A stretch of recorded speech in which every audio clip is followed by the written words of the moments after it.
Hi everyone, welcome back to our channel. In today's video, we are talking about how to get Meta verified on Instagram.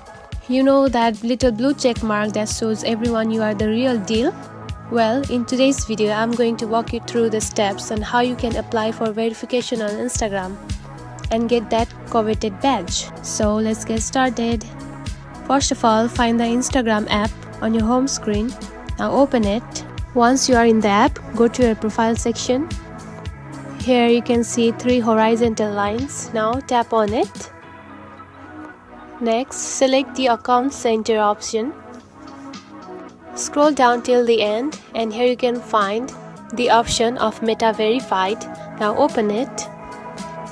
Then you can see something like this. Simply tap on to next.